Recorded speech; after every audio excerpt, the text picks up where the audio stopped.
প্রথম টি-টোয়েন্টিতে ১০১ রানের বিশাল ব্যবধানে হেরে যাওয়ার পরেও দক্ষিণ আফ্রিকার সেকেন্ড টি-টোয়েন্টি ম্যাচে যেভাবে ব্যাটিং এবং বোলিং দুই ক্ষেত্রেই ভারতকে দুর্মুষ করে ৫১ রানে জিতে ৫ ম্যাচের সিরিজে ১-১ করেছে, তার জন্য দক্ষিণ আফ্রিকার কোনো প্রশংসায় যথেষ্ট নয়। প্রথমেই দক্ষিণ আফ্রিকাকে এই জয়ের জন্য কনগ্রাচুলেশন জানাই।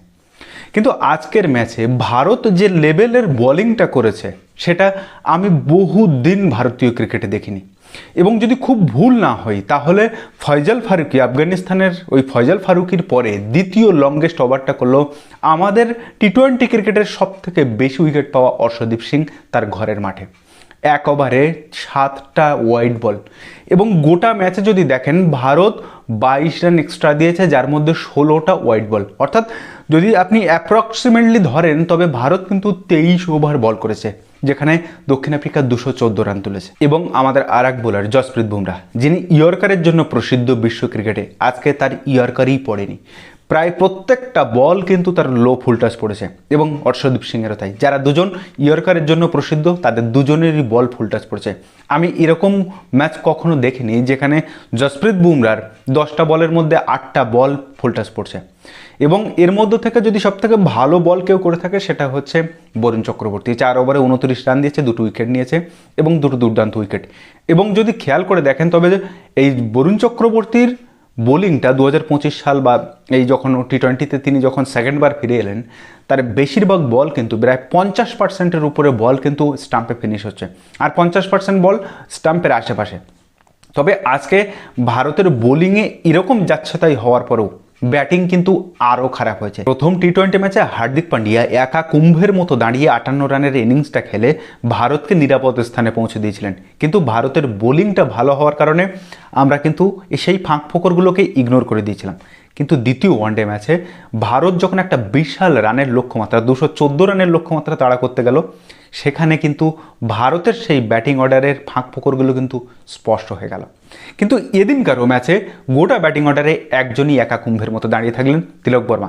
মনে রাখতে হবে তিলক বর্মা এই যে 62 রানের ইনিংসটা খেললেন সেটা কিন্তু তার পছন্দের ফরম্যাটে নেয়, মানে পছন্দের পজিশানে নয় আর কি, 4 নম্বর পজিশানে তিনি খেলেছেন। আর কোচ গৌতম গম্ভীর যবে থেকে এসেছেন তবে থেকে ভারতীয় ক্রিকেটে যে লেভেলের এক্সপেরিমেন্ট চলছে তা মানে চোখে না দেখলে বিশ্বাস করা কঠিন। কেন যে গৌতম গম্ভীরকে এর কয়েকটা আগের ভিডিওতে আমি বলেছি যে ভারতের আরেকটা প্রাক্তন কোচ গ্রেগ চ্যাপেলের সঙ্গে তুলনা করে দেশীয় চ্যাপেল বলেছি, কিংবা গোটা ভারতের ক্রিকেট প্রেমী কেন যে গৌতম গম্ভীরকে নিয়ে এতটা অসন্তুষ্ট, তার একটা ছোট্ট পরিসংখ্যান দিলে আপনি বুঝতে পারবেন। ভারতীয় ক্রিকেটে গম্ভীরের সবথেকে পছন্দের ফরম্যাট টি-টোয়েন্টিতে, মানে তার ভক্তরা বা অনেকে যারা বলেন যে গৌতম গম্ভীর টি-টোয়েন্টির সেরা কোচ, তো সেখানে দাঁড়িয়ে তিনি যে এক্সপেরিমেন্টটা চালাচ্ছেন, সেই এক্সপেরিমেন্টে টেস্টের যে এক্সপেরিমেন্ট তিনি করেছিলেন, যেটা নিয়ে আলোচনা হচ্ছিল গোটা ভারতে, সেটা টেস্ট ক্রিকেটের এক্সপেরিমেন্টটা এই টি-টোয়েন্টির এক্সপেরিমেন্টের কাছে মামুলি মাত্র। ছোট্ট একটা পরিসংখ্যান দিই।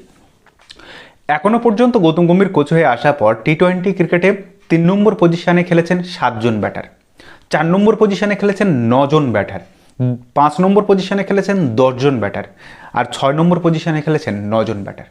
এবারে আপনি বলুন একটা প্লেয়ারকে ওই জায়গাটায় থিতু হতে দিচ্ছে না। আজকে যে তিলক বর্মা টি-টোয়েন্টি ক্রিকেটে 3টে সেঞ্চুরি আছে এবং এশিয়া কাপে ফাইনালে পাকিস্তানের বিরুদ্ধে ওইরকম একটা ইনিংস খেলেছে, তারপরে তাকে নিয়েও এক্সপেরিমেন্ট চলছে।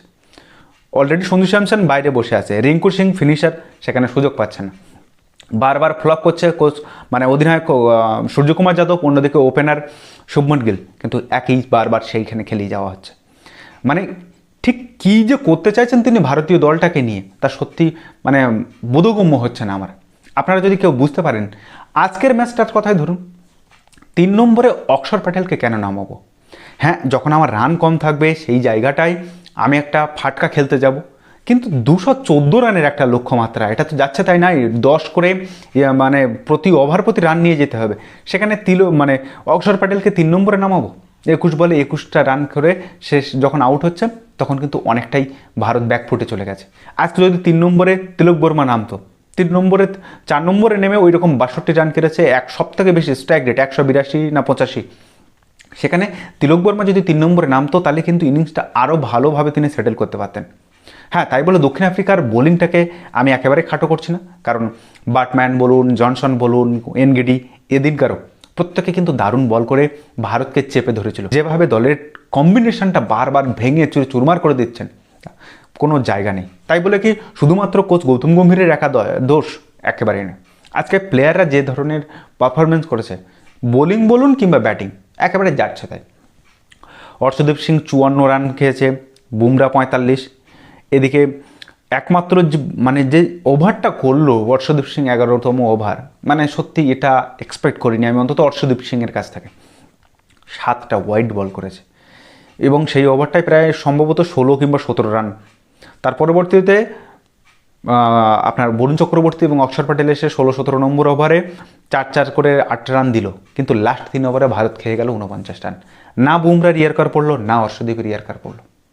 মানে এরকম দিন ভারতীয় ক্রিকেটে বোলারদের খুব একটা আসে না, সেটাই আজকে হলো। আর দক্ষিণ আফ্রিকার এই বোলিং অ্যাটাকের সামনে ভারত সেকেন্ড ইনিংসে ব্যাট করতে নামছে 214 রানের লক্ষ্যমাত্রা নিয়ে। অভিষেক শর্মা এক প্রান্ত দিয়ে 2টো ছক্কা অলরেডি মেরে দিয়েছেন, কিন্তু প্রথম বলেই গোল্ডেন ডাকে ভারতীয় দলের vice captain Shubman Gill out হয়ে ফিরলেন। একই সঙ্গে ক্যাপ্টেন আসলেন, একটা 4 মারলেন, 4 বলে 5 রান করলেন, প্যাভিলিয়নে ফেরত। যেখানে 2টো ভাইটাল উইকেট এইভাবে বেরিয়ে যাচ্ছে, তারপরে চমক হিসেবে, সারপ্রাইজ হিসেবে আসছেন অক্ষর প্যাটেল। আজব নিয়ম চলছে ভারতীয় ক্রিকেটে, আর এভাবেই দেখে যেতে হবে। যদি এইরকম লেভেলের এক্সপেরিমেন্ট এবং যদি কোনো ব্যাটারের যদি ব্যাটিং কম্বিনেশন ঠিক না থাকে, তবে এটুকু আমি বলে দিচ্ছি যে এই টি-20 ক্রিকেটে যে 2026-এর যে বিশ্বকাপটা আসছে, সেখানে ভারতের ভালো রেজাল্ট করা খুব চাপের ব্যাপার, খুব চাপের ব্যাপার। কারণ এইরকম লেভেলের এক্সপেরিমেন্ট চললে কখনো সম্ভব নয়। একমাত্র ভারতের যদি এই ম্যাচটাতে ভালো খেলে থাকে, এক হচ্ছে বরুণ চক্রবর্তী, দারুণ বল করেছেন, ভারতকে ম্যাচে ফিরিয়ে এনেছেন, বিশেষ করে 16 নম্বর ওভারে। সেই সঙ্গে Shivam Dube slower wide yorker করছিলেন, যেটা করতে গিয়ে অর্শদীপ সিং 7টা ওয়াইড দিয়ে বসলেন। এবং যদি ব্যাটিংয়ের কথা বলেন, ব্যাটিংয়ে কার কথা বলবো? একমাত্র তিলক বর্মা ছাড়া, কিন্তু সেই তিলক বর্মাকেও 3 নম্বরে খেলানো হচ্ছে না। এই লেভেলের এক্সপেরিমেন্ট চলছে। তো যাই হোক, এটা এখনও 10টা ম্যাচ, এখনও 9টা ম্যাচ আছে, নিউজিল্যান্ডের সঙ্গে 5টা এবং দক্ষিণ আফ্রিকার সঙ্গে এখনও 3টে ম্যাচ আছে, 8টা ম্যাচ আছে। তো এই 8টা ম্যাচে ভারতের যে 15 জনের যে বাঞ্চ বা 18 জনের যে বাঞ্চটা টিম ম্যানেজমেন্ট দেখে নিচ্ছে, দেখা যাক তাতে কি হচ্ছে। কিন্তু এইরকম লেভেলের এক্সপেরিমেন্ট চলতে থাকলে সেটা কিন্তু খুব চাপের বিষয়। মুলানপুর পাঞ্জাবের প্রথম টি-20 বা আন্তর্জাতিক একটা ম্যাচ হলো, যেখানে আমরা আইপিএলে দেখেছিলাম যে বোলাররা সুবিধা পাচ্ছে, কিন্তু আজকে ভারতের ইনিংসে দেখলাম বোলাররা সুবিধা পাচ্ছে না, কিন্তু দক্ষিণ আফ্রিকার ইনিংসের সময় দেখলাম যে বোলাররা দারুণ সুবিধা পাচ্ছে। আজব। তো যাই হোক, এই তো হচ্ছে ভারতীয় দলের অবস্থা বর্তমানে। মানে এরকম বাজে ম্যাচ বহুত দিন বাদে দেখলাম ভারতীয় টি-20 ক্রিকেটে। এখনও পর্যন্ত 2024 টি-20 বিশ্বকাপের পর থেকে ভারত এখনও পর্যন্ত কোনো সিরিজ হারেনি। তো দেখা যাক এই সিরিজটা কি হয়।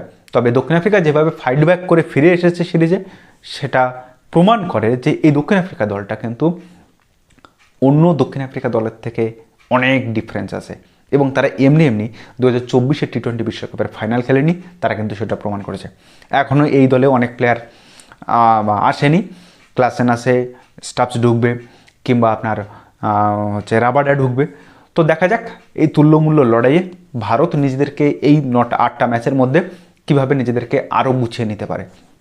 তবে এরকম এক্সপেরিমেন্ট আমার মনে হয় ব্যাটিং অর্ডারে না করাই ভালো, বিশেষ করে যেখানে প্রথম টপ অর্ডার 3টে বা 4 নম্বর পর্যন্ত আমরা যদি ব্যাটিং অর্ডারটাকে স্থিতি রাখি, তাহলে মানে স্টেবল রাখার চেষ্টা করি, সেটাই মনে হয় ভালো হবে। তো এই বিষয়ে আপনার কি মন্তব্য, মতামত, সেটা অবশ্যই কমেন্ট বক্সে জানাবেন। আর ভিডিওটা যদি ভালো লাগে তাহলে অবশ্যই আপনার বন্ধুবান্ধব ও চেনা জানা মানুষের মধ্যে শেয়ার করে তাদেরকেও জানার সুযোগ করে দেবেন। তো দেখা হচ্ছে পরের ভিডিওতে, ততদিন ভালো থাকবেন, সুস্থ থাকবেন, আর অবশ্যই নিজের খেয়াল রাখবেন। ধন্যবাদ।